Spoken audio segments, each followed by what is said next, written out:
Age is 7 years bye నా గురించి ఇంత కన్సర్న్గా ఉన్నాడు అన్న తర్వాత నాలో మళ్ళీ ఒక చేంజ్ తీసుకున్నాను.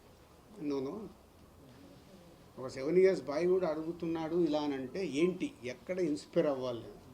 సో సినిమాలు మళ్ళీ పాత రోజుల్లాగా నేను ఎక్కడ మిస్ అవుతున్నాను, ఎలా పట్టుకోవాలి అని ఒక టార్గెట్ స్టార్ట్ అయింది. నాట్ ఓన్లీ ఆరాంష్ వాడి పేరు, మై గ్రాండ్ సన్ పేరు ఆరాంషన్ కాదు, చాలామంది ఏమైంది సార్ మీడియా మిత్రుల్లో ఉన్నా మీ సినిమాలు రావట్లేదు, మీకు రిజల్ట్ వస్తలేవు, దిల్ రాజు జడ్జిమెంట్ అయిపోయిందా, ఇలా రకరకాలుగా శ్రేయోభిలాషులు మాట్లాడడం కావచ్చు, ఇండైరెక్ట్గా మాట్లాడటం కావచ్చు, చెవులు పడుతూ ఉంటాయి.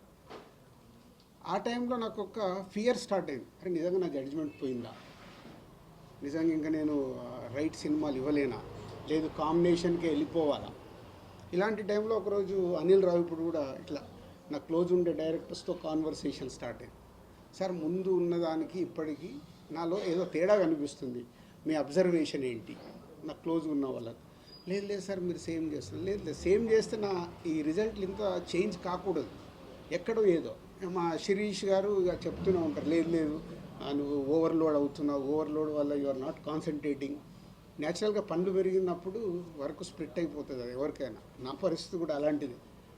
లేదైతే I want is a steam line, దేనికి ఎలా చేయాలి అని. సో ఎప్పుడు ఇక్కడ సినిమా ఫీల్డ్లో సక్సెస్ ఉంటేనే వాల్యూ ఉంటుంది, అది ఎవరికైనా.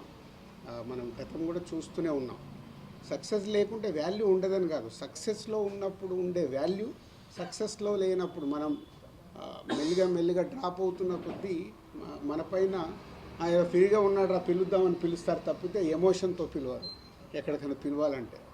సో అక్కడ నాకు ట్రిగ్గర్ అయింది, లేదు ఇప్పుడు చేతిలో ఏం సినిమాలు ఉన్నాయి, ఈ సినిమాలకి రిజల్ట్ ఎలా తెచ్చుకోవాలి.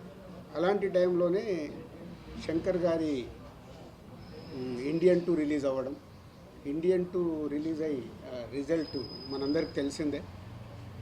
సో అక్కడి నుంచి శంకర్ గారి మీద కూడా ఇంకా శంకర్ గారి దగ్గర నుంచి వస్తున్న గేమ్ చేంజర్ ఎలా ఉంటుంది, ఎక్కడ కూడా సినిమా పైన ఒక ఇంట్రెస్ట్, ఒక హీరో గారు తప్పితే ఇంట్రెస్ట్ క్రియేట్ చేయలేకపోతున్నాము. బయట కూడా శంకర్ గారు ఏం చేస్తారండి, ఇప్పుడు ఇక రాజుగారు కూడా జడ్జిమెంట్ ఎలా ఉంది చూస్తున్నాం కదా, ఈ సినిమా ఎలా ఉంటుంది, ఏం వర్క్ అవుతుంది, రకరకాలే వింటూ ఉన్నాను.